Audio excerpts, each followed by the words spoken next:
Hello guys, welcome to my YouTube. So बहुत time के बाद मैं यूट्यूब वीडियो बनाने वाली हूँ। तो ये वीडियो जो थी मेरी रिबॉन्डिंग के ऊपर रहेंगी कि आपको रिबॉन्डिंग करवानी चाहिए, और मेरा एक्सपीरियंस रहेगा वो तो आपके ऊपर डिपेंड है, आपको रिबॉन्डिंग करवानी है या नहीं करवानी है।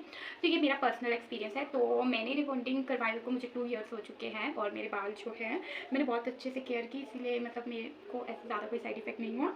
तो ये नीचे से आप देख सकते हो, इधर से मेरे बाल थोड़े कर्ली है और नीचे से बिल्कुल स्ट्रेट है बिकॉज रिबॉन्डिंग की वजह से। क्योंकि जो नीचे वाले हेयर है उसमें तो रिबॉन्डिंग का थोड़ा बहुत इफेक्ट है, बट मेरे जो न्यू हेयर है वो कर्ली ही है। ये देखो मैंने काट दिया है। तो जो मेरे न्यू हेयर है वो नेचुरली जैसे होते हैं मतलब वैसे ही है। तो मेरे हेयर जो थे वो थोड़े से कर्ली थे, मतलब प्रॉपर स्टेट नहीं है और ज़्यादा भी कर्ली नहीं है, कईयों के ज़्यादा कर्ली होते हैं, तो वो है। और रिबॉन्डिंग जो था मेरा डिसीज़न, वो मैंने ऐसे ही बस सोचा कि बर्थडे आया और मैं रिबॉन्डिंग करा लेती हूँ।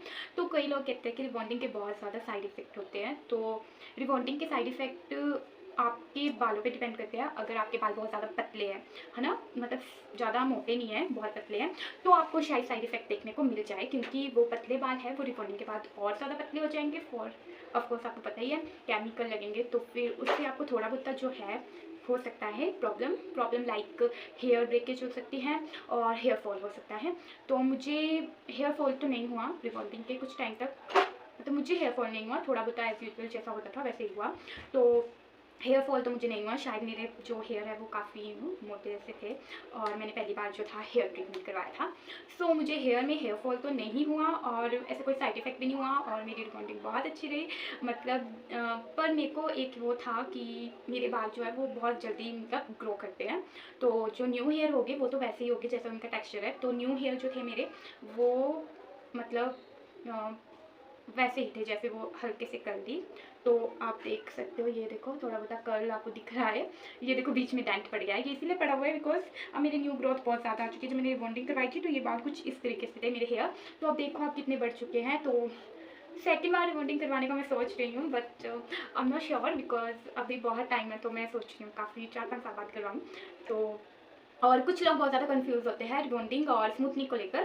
तो स्मूथनिंग और रिबॉन्डिंग में ज़्यादा कोई फ़र्क नहीं है, ये दोनों सिमिलर है, बट इनका थोड़ा प्रोसीजर भी आई थिंक सेम ही है। मैंने स्मूथनिंग नहीं करवाई, बट मेरी सिस्टर है, माई एल्डर सिस्टर, उन्होंने स्मूथनिंग करवाई हुई थी। तो जो स्मूथनिंग का इफेक्ट होता है वो ज़्यादा नहीं होता है, मतलब लॉन्ग लास्टिंग नहीं होती है। अगर आपके पास ज़्यादा कर्ली है और साथ में जो है आपको काफ़ी टाइम तक चाहिए कि हाँ हमारा काफ़ी टाइम तक चले, तो आप रिबॉन्डिंग के साथ जा सकते हो। अदरवाइज अगर आपके बाल ओके ओके हैं, आपको थोड़ा सा ग्लो चाहिए, हेयर शाइनी चाहिए, तो आप स्मूथनिंग के साथ जा सकते हो।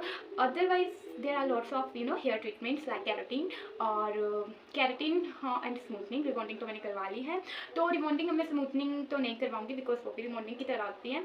और बचा कैराटिन ट्रीटमेंट, तो उसके बारे में मुझे इतनी नॉलेज नहीं है बिकॉज वो एक प्रोटीन देता है। कैराटिन जो होता है हमारे जो हेयर होते हैं उसमें पहले से ही होता है, बट कुछ कॉज होते हैं जैसे पॉल्यूशन, उनकी वजह से जो है वो डैमेज हो जाते हैं हमारे हेयर, या तो हम कुछ केमिकल्स ट्रीटमेंट करवाते हैं उसकी वजह से कैरेटिन लेवल जो होता है कम हो जाता है। तो अभी तक तो मुझे इतना ही पता है कि हमें कैरेटिन करवानी चाहिए, बट कैरेटिन के भी कई साइड इफेक्ट्स हो सकते हैं। तो अभी मैंने उसका कुछ पर्सनल एक्सपीरियंस तो दिया नहीं है, तो I have no idea, but in future I hope मैं ट्राई करूँगी तो आपको उसके बारे में कितना रिव्यू दूँगी। और हाँ, तो मुझे ज़्यादा साइड इफ़ेक्ट देखने को नहीं मिले हैं बिकॉज मेरा फर्स्ट टाइम था और मेरे हेयर भी जो है मतलब कभी भी मैंने ट्रीटमेंट नहीं करवाया कोई अपने हेयर में, ना ही कलरिंग किया, ना ही मेहंदी वगैरह लगाई है। तो आपको मेहंदी वगैरह भी और कलरिंग नहीं करनी चाहिए बिकॉज उससे जो है हमारे हेयर जो है डैमेज हो सकते हैं, और उसमें जो इफेक्ट होता है रिबॉन्डिंग जो भी आप हेयर ट्रीटमेंट लेने से उसका अच्छा नहीं दिखता है।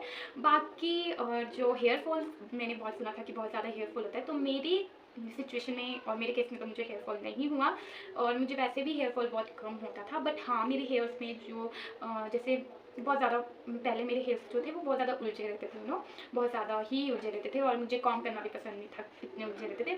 आफ्टर बिफोर रिबॉन्डिंग तो वो बहुत उलझे रहते थे, बट मैंने जब रिबॉन्डिंग करवाई तो वो थोड़े बहुत क्या बिल्कुल मैनेजेबल हो गए। सो उसमें कोई मतलब उलझे वगैरह बट मतलब बहुत ही फास्ट मैं उसको कर जा सकती थी बाहर, ऐसा हो गया। तो मुझे तो मेरा एक्सपीरियंस बहुत अच्छा रहा। बट हाँ, अब जब मेरे हेयर जो न्यू ग्रोथ आई है वो मेरी पहले जैसी है, मतलब उलझी उलझी, और मेरा मन भी नहीं करता है काम करने का। So according to me the rebonding तो है जो बेस्ट ऑप्शन है for curly hair, for sure curly hair वाले के लिए बेस्ट ऑप्शन है रिबॉन्डिंग।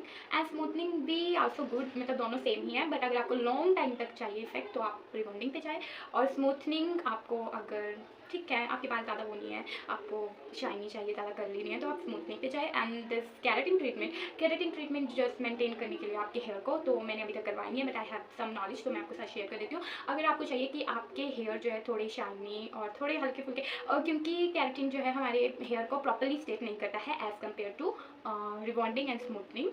सो आपको अगर बस शाइन वगैरह चाहिए तो है कि हाँ आप कर लो use, it's your choice.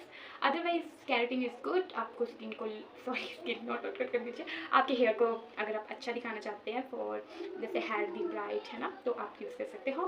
So guys, यहीं तक था मेरा ज्ञान रिबॉन्डिंग के लिए। स्मूथनिंग और कैरेटिन पे तो मैं अभी कुछ कह नहीं सकती हूँ, बट हाँ आई हैव नॉलेज बिकॉज मेरी सिस्टर वगैरह करवाते तो उन्होंने मुझे बताया है। सो या, और मिलते हैं गाइस नेक्स्ट ब्लॉग में। Bye bye.